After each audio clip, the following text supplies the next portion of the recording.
ቆየት ባለ ጊዜ ሀገር መውደድ በሚል ርዕስ አቅርበነው የነበረ ዝግጅት ነበር። ይህ ዝግጅት ለዛሬም ዘመን የሚለው ነገር አለ በሚል አስታውሰን ደግመነዋል። እንዲህ ይደመጣል። ኢትዮጵያ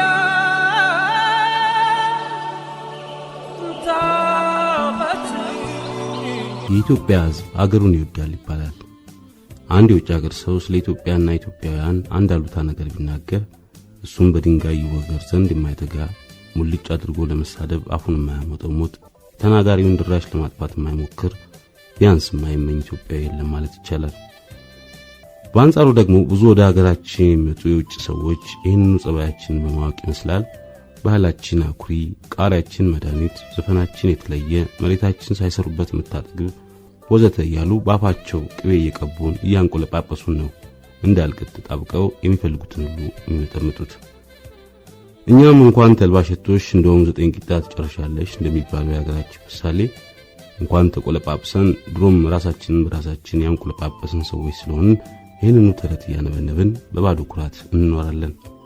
ያቺ እንወዳታለን ምንላት ሀገራችንም እያየናት የውላድ መካኑና በየጊዜው እየደየችና እያነሰች መጣ ያለ IMF እገዛ፣ ያለ ዓለም ባንክ ድጎማ፣ ያለ አውሮፓ ህብረት ጡረታ አንድ ቀን እንኳን ማደር ማይሆንላት ምስኪን ባልቴት ሆናለች። ሀገር መውደድ ማለት የ3 እና 4 ሺህ ዘመን ስልጣኔ እየተባለ ገድሏን እያነበነብና በቅድመ አያቶች ብልህነትና ጀግነት እየፎከሩ ብቻ እግርን አጣጥፎ ሌላው ቢቀር ለስም መጠሪያ አንዲት ችግኝ ሳናጸድቅ እያጣችና እየነጣች ስትሄድ ማየት ሊሆን አይችልም። አገር መውደድ ስለ ሀገር የቅርስ ብዛት እየተናገሩና ስለ ሉሲ በስፋት እያብራሩ ታቦት ሰርቆ ሸጦ አሪፍ ዝግ በመዝጋት አይገለጽም። አገር መውደድ ኢትዮጵያ ታበጽ ደዊሃ እያሉ እግዚአብሔር የቀደሳት በመጽሐፍ ቅዱስ የተጠቀሰች ስለመሆኗ እየቀደሱ በነቢዩ መሐመድ አትንኳት ስለመባሏ እየዘየሩ በየአቅጣጫው ስትፈራርስና ስትቦጥቦጥ አብሮ መቦጥቦጥ ወይም አይቶ እንዳላየ ዝም ማለት ወይም እኔ ከሞትኩ ሰርዶ አይብቀልን የሚመስል ስሜት ማሳየት ሀገር ከመጥላት በላይ ይሄዳል። ተቸግሮ ያስተማረኝን ህዝብ ለመርዳት ሳይማር ያስተማረኝን ህዝብ ለመታደግ ወዘተ አይነት ዲስኩሮችን የምናነብን ሁሉ ሳይማር ያስተማረን ህዝብ ይቀር ድሮ የተማርንበት ትምህርት ቤት እንኳን ሲፈራርስ ለዴስክ መጠገኛ አንድ መስማር ያላቀበልን መሆናችን የሚያፈርሰው አይገኝም እንጂ ያሳፍራል። እዚህ ላይ በአንድ ወቅት አዲስ አድማስ ጋዜጣ ላይ አላዛር የተሰኘው ጸሐፊ የጠቀሱትን ነገር እናስታውስ። ጽሑፉ ረዘም ያለና ብዙ ነገሮችን ያዘለ ቢሆንም ለርዕሰ ነገራችን የሚረዱንና ጥቂት መስመሮች ብቻ መርጠን እንጥቀስ። የሚላስ የሚቀመሳተው ይላሉ አላዛር። የሚላስ የሚቀመሳተው አውራ መንገድ ላይ ገላቸው ተራቅቶ በተኮራመተ ምስኪን ሰዎች አጠገብ ላቭ ኢትዮጵያ የሚል ጽሑፍ ዘመናዊ መኪና ላይ ለጥፎ መዘዋወር ከቶም ቢሆን አገር ወዳድነታችንን አይገልጽም። ይልቁንም ይህን ስራችንን አይቶ የታዘበን ይሳለቅብናል። ዛሬ እኛ ማድረግ የመረጥነው ነገር ግን እንዲህ መሆንን ይመስላል።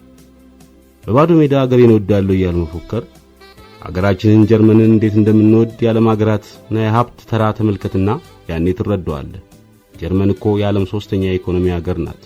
አገር መውደድ ቀልድ ነገር እንዳይመስልህ በማለት በኩራት ለመናገር የበቁትን ሰዎች እንደ ጉረኛ ተባች መቁጠር የተስማማን ይመስላል። የጥቅሱ መጨረሻ። በዚህ ጉዳይ በየዘመኑ አያሌ ምሁራን መፍትሄ ለማስቀመጥና ለሀገራችን የተሻለ ሥራ እንድንሰራ የተወቱ ምሁራን ነበሩ። የነጋድራስ ገብረሕይወት ባይከዳኝ ውትወታ ጥቂት መስመሮች ለመጥቀስ እና ለማስተዋወስ እንወዳለን።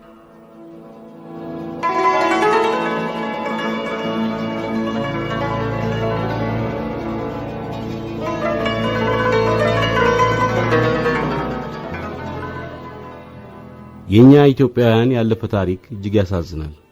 ከብዙ መቶ ዓመትም በፊት ጀምሮ እስካሁን ድረስ ፍጹም የሆነ ሰላም አግኝተን አናውቅምና ዘወትርም በስምምና በፍቅር አድረን ብንሆን እስከዛሬ ድረስ ብዙም ትልቅ ነገር መፈጸም እንችል እንደነበር ጥርጥር የለውም።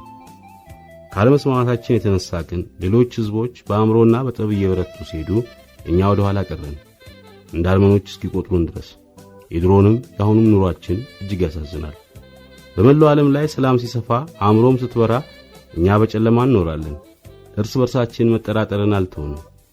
ህዝቦችም ሁሉ እርስ በርሳቸው በፍቅር ተቃቅፈው ስለ ልማታቸው በአንድነት ነው ሲደክሙ እኛ ወንድማማች መሆናችን ገና አልተገለጸልንም። እርስ በርሳችን መፋጀት እስከዛሬ ድረስ ጀግንነት ይመስለናል። ስለዚህ እግዚአብሔር ለብርታት የሚሆነውን ስጦታ ሁሉ ሰጥቶን ሳለ በቤታችን ሰነፍን። ሌሎቹም ነገስታት እንደ ሰነፎች ይቆጥሩናል፣ ይንቁናልም። የሰውም ክብረት ሥራና አእምሮ መሆኑን ገና አላወቅንም። ተግቶም የሚሠራ ሰው ካልተቀማ በቀር ሀብታም ይሆናል። ሕዝቡም ሀብታም የሆነ መንግሥት ብርቱ ነው። ሕዝቡ የደኸየ እንደሆነ ደካማ። እኛ ግን ሥርዓት የለንም፣ ስለዚህ ሰነፍነ። በመሬታችን ውስጥ የተሸሸገውም ሀብት ፈላጊ ያጣ፣ ስለዚህ ደኸየ ነው። ቅጥን የሚያፈራ በግን ለማርባት የሚሆነው መሬታችን ሥራ ሲፈታ ከውጭ አገር የመጣውን ጨርቅ እንለብሳለን። ከመሬታችንም ውስጥ ብረትና ከሰል ሲገኝ መሳሪያችን ሁሉ ከባህር ማዶ እናስመጣለን። የሀብታም መሬት ሳለን እንራባለን። ይህም ድህነትና ችጋር የስንፍናችን ፍሬ ነው። እግዚአብሔር ምድርን ፈጠረ፣ ለሠራተኛው ለብልሁ ሰው በረከት፣ ለሰነፉም አይደል። ስለዚህ እነዚያ ሥራና ትምህርትን የሚወዱ ሕዝቦች ውለው አድረው በሰነፎች ሕዝቦች ላይ እንደ ጌታ የማይነቀነቅ ዘላለማዊ ሥርዓት ሆኑ። ምነው የኢትዮጵያ ሕዝብ ከእንቅልፍ መቼ ትነሳለህ? በዓለም ላይ የሚደረገውን ነገር ለማየትስ ዓይንህን መቼ ትከፍታለህ? በዙሪያችን ያሉትን አገሮች ብንመለከት አእምሮ ያላቸው ሕዝቦች በብዙ ትጋት ሲያለሟቸው እናያለን። ይልቁንም በደርቡሾች ጠፍቶ የነበረውን የሱዳንን መሬት ብናይ እንግሊዞችን የሚመስል የአእምሮ ሕዝብ ሲገዛው ምድረ በዳም ቢሆን የደስታ ገነት እንደሆነ ይመሰክርልናል።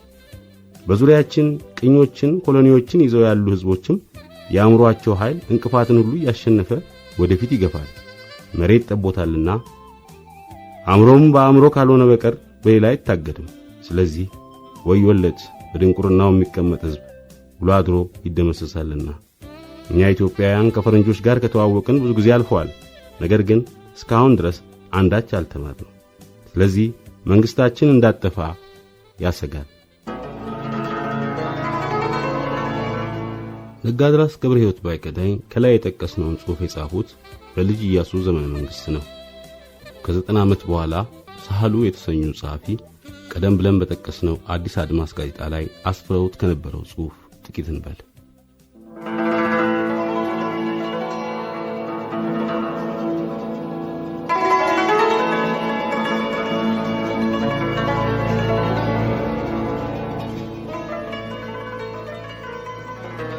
አንድ አጎቴ ይላሉ ሳህሉ በአዲስ አድማስ ጋዜጣ ላይ። አንድ አጎቴ ስለ ጣሊያን ወረራ ሲያወሩ ፈረንጅ ኢትዮጵያን ለመያዝ ዘወትር የሚመኝበትና የማይተኛበት ምክንያት ይህንኛ እንደዋዛ የምናየውን ዋርካ ሁሉ እነሱ በአገራቸው ፉርኖ ስለሚያደርጉት ወይም ወደ ፉርኖነት ስለሚለውጡት ነው ሲሉ ሰማ ነበር። ወርካ ጥሩ ነገር ቢሆንም ከወርካ ፉርኖ እንደማይሰራ ይገባኝ ቆይቶ ነው። በልጅነት የተሰማ ነገር በቀላሉ ከአእምሮ አይወጣም። ይሁንም ግን ታዲያ ያኔ የቀየን ዋርካዎች ብዛት ትልልቅነት ሳይ የዚህን ሁሉ ዋርካ ለፉርኖነት መዋል ምስጢር የተረዱ ፈረንጆች አገራችንን ለመያዝ የሚመኙበት ምክንያት ግልጽ አድርጎልኝ ነበር። በልጅነት ወራት ይህን ማመኑና መቀበሉ ችግር አይሆን ይሆናል። የሚያስቸግረው አድጎ ተምሮ ትልቅ ሰው ከሆነም በኋላ ያ የልጅነት እምነት ሳይለወጥ ሲቀር ነው። አጎቴ ያሉትን ቢሉና ቢያምኑበት ችግር አይሆን ይሆናል። አልተማሩም፣ ከገጠር አልወጡም። የሚያስቸግረው ተምሮና ሰልጥኖ እንዳጎቴ ማሰቡ ሲቀጥል ነው። እርግጥ ነው የሀገራችን ህብረተሰብ አፋዊ ህብረተሰብ ነው። ህብረተሰቡ ብቻ ሳይሆን ጽሑፉም ሳይቀር አፋዊ ነው። በአፈ ታሪክ አድገን ኖረናል። ህዝብ ያለ አፈ ታሪክ ኖሮ አያውቅም።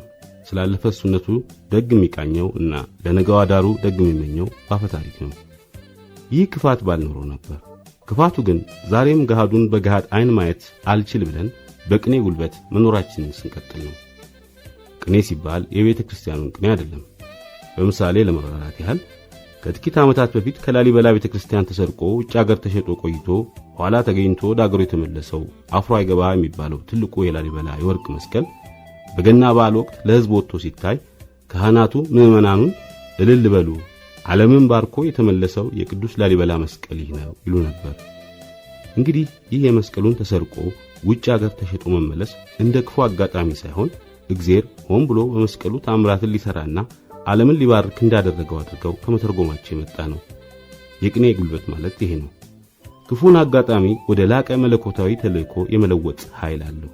ለጉዳታችን ውበት ሰጥቶ ያጽናናል እና እኛም ይህ ክህሎት የተፈጥሯችን አካል ሆኗል። የመስቀሉ ታምር የእምነት ጉዳይ በመሆኑ በእምነት የምንቀበለው እንጂ እንዴት ውስጥ የምንገባበት አይደለም። ነገር ግን ከእምነቱ ማዶ የዕለት ተዕለት ዓለማዊ ኑሯችንና አስተሳሰባችን በዚሁ አይን የተቃኘ ይመስላል። እናም ኢትዮጵያም በቅኔ አይናችን ስናያት ለምለም ናት። በተፈጥሮ የበለጸገች በማዕድን የበለጸገች ናት። ለጠላት የምታጓጓ ሀገር ናት። ችግሩም የመጣው ለዚህ ሁሉ ተጨባጭ መረጃ አምጡ የተባለ ጊዜ ነው። እንደ እውነቱ ከሆነ ኢትዮጵያ በዘፈን ውስጥ ካልሆነ በቀር ለምለም አይደለች። እርግጥ ነው ሀገሬ ደረቅ ናት ተብሎ አይዘፈንም። ሰሐራ በረሃ ውስጥ ያሉ ሀገሮችም ቢሆኑ ስለ ሀገራቸው ውበት ይዘፍናሉ። ለምለም ናት ሀገሬ ብለው አይሆንም በሌላ። ዳሩ ግን እውነቱን ማወቅ እስከዚህ የሚጎዳ ነገር የለውም። እናም በስፋት ኤርትራን የምታህለው እንግሊዝ ኢትዮጵያን በደን ብዛት ትበልጣታለች። የማዕድኑ ነገርም ቢሆን እንደዛው ነው። የመሬት ውስጥ ነገር ባይታወቅም እስከ ዛሬ ባለው በእርግጠኝነት የሚታወቅ ያለን የተፈጥሮ ሀብት መሬት ብቻ ነው። የሀገር መውደድ ምልክት ይሁን ወይ የመረጃ ጥላቻ ኢትዮጵያን ከአፍሪካ አንደኛ ወይም ሁለተኛ የማናስወጣበት ነገር እየጠፋ መጥቷል። ሌላው ቀርቶ ተለቅ ያለ ቤተክርስቲያን ሲሰራ ቤተክርስቲያኑ ተሰርቶ ሳያልቅ ወዲያው የሚወራው ወሬ ከአፍሪካ አንደኛ ወይም ሁለተኛ መሆኑ ነው።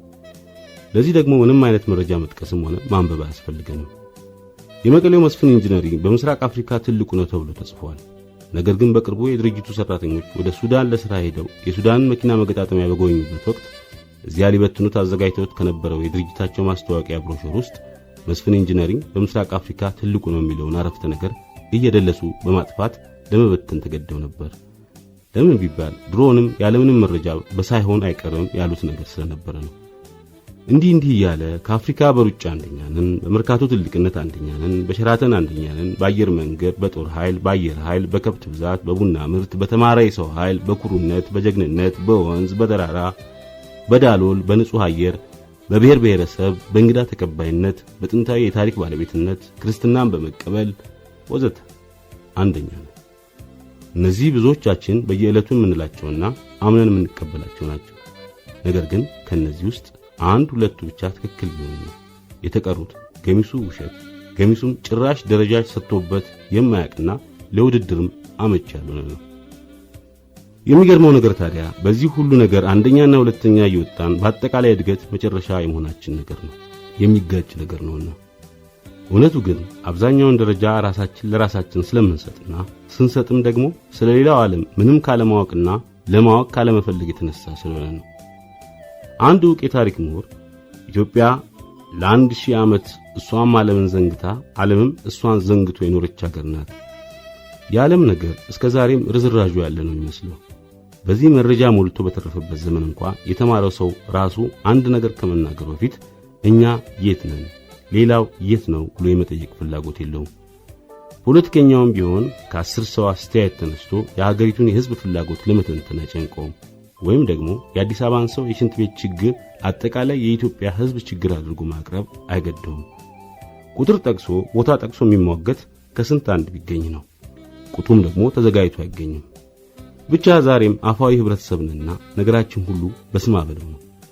በፓርላማ ውስጥም ጥያቄ ሲጠየቅ እንዲያው በደፈናው ህዝቡ እንዲህ ያወራል፣ በደንብ አስባችሁበታል ወይ ነው።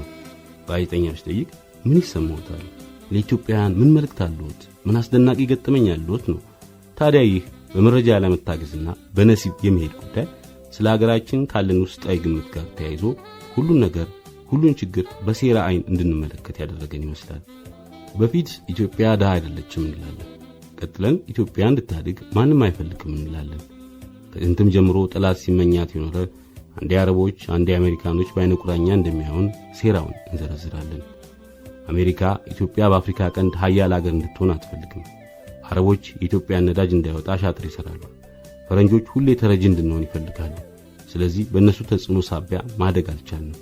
በእነዚህ ዙሪያ በየቦታው የሚተነተነው የሴራ አይነት ብዙና ረቂቅ ነው። አሜሪካና ፈረንጆች እንደዚህ በዓለም የመጨረሻ ድሃ የሆነችን ሀገር አንቀው በመያዝ ምን የሚጠቀሙት እንዳለ ለማንም ሊቅ በቀላሉ ግልጽ የሚሆን አይመስልም። ቢያንስ ግን ለኛ የድህነታችን ችግር በእኛ ምክንያት እንዳልሆነ ያጽናናል፣ ቁጭትም ይሰማናል። ኢትዮጵያ የብዙ ጠላት አይን ያረፈባት ሀገር መሆኗም ስለ ሀገራችን መልካም ስሜት ይፈጥርብናል። እንደግ እንስራ ብንልም ስለሚያሰናክሉብን አርፈን ተረጋግተን ውስጣዊ ኩራታችንን ሳናጣ በቁጭትና ንዴት ረክተን እንቀመጣለን። ይህም እንግዲህ የቅኔያችን አካል የቅኔያችን ጉልበት ነው። መከራና ችግርን ወደ ውበት ለውጦ ማየት ማስቻል። ሌላው ባህሪያችን ደግሞ ብቸኛና የመጀመሪያው የሚለው ነገር መውደዳችን ነው። በእርግጥ ኢትዮጵያ ተለይታ የምትታወቅባቸው ነገሮች አሉ። ለምሳሌ ባድዋ ከአፍሪካ ብቸኛ ናት። በፊደልም እንዲሁ ቡና የተገኘባት፣ አባይ የፈለቀባት፣ በቅኝ ግዛት ያልተያዘች ሀገር ናት። እንዲህ ያሉት ጥቂት ነገሮች በከፈቱት በር የተነሳ ግን ኃይለኛ የብቸኛና የመጀመሪያ አፍቃሪዎች ሆነዋል። እናም በየጊዜው እውነቱ ከውሸቱና ከግምቱ ጋር እየተቀላቀለ ብቸኛና የመጀመሪያ የሆንበት ነገር እየበረከተ መጥቷል። የጥንታዊ ታሪክ ነገር ሲነሳማ የአፍሪካ ስልጣኔ ማዕከል አድርገን ነው ራሳችንን የምናየው። መቼም ግብጽ አፍሪካ አይደለችም ካልተባለ በስተቀር ያስቸጋሪ ነገር ነው። ኢትዮጵያ የራሷ የሆኑ ልዩ ነገሮች ያሏት ሀገር ነች። ሁሉም ሀገር ደግሞ ይብዛም ይነስም የራሱ የሆነ ልዩ ነገር፣ ልዩ ታሪክ አለው። እኛ ልዩ ባህል አለን ብለን ስንኮራ ሌላው ልዩ ባህል የሌለውና ማይኮራበት እስኪመስለን ድረስ ነው። በራስ መኩራት ጥሩ ነገር ነው። ነገር ግን በራሳችን የምንኮራ እኛ ብቻ እስኪመስለን አይደለም። ይህ የሚመጣው ስለሌላው ካለማወቅና ለማወቅ ካለመፈለግ ብቻ ነው። ለምሳሌ ብዙዎቻችን ኢትዮጵያን እግዚአብሔር ይወዳታል እንላለን፣ ባርኳታልም እንላለን። አባባላችን የሚሰጠን ስሜት ከሌሎች ሁሉ ለይቶ እንደሚወዳት ነው። ለዚህ ግን ምንም ምድራዊ መረጃ ማቅረብ የምንችል አይመስለኝም። ምክንያቱም እነ ስዊድን፣ እነ ጃፓን፣ እነ ካናዳ አሉ። እንዲህ የበለጸጉት እግዚአብሔር ባይወዳቸው አይመስለኝም። በጥቅሉ ወደ ውስጣችን በትክክል ለማየት በፊትም ይሁን ኋላ ዙሪያችንን ማየቱ ይጠቅመናል፣ ያስፈልገናል። በተጨባጭ ዕውቀት ላይ የተመሰረተ አስተሳሰብ ያስፈልገናል። ከአፍሪካ በብዙ ነገሮች አንደኛ ወጥተን ጦም ብናድር ጥቅም የሌለበት ጨዋታ ነው የሚሆነው። ምክንያቱም አንደኝነታችን የመጣው ስለነሱ ካለማወቅ በመሆኑ ነው ይላሉ ሳህሉ በአዲስ አድማስ ጋር።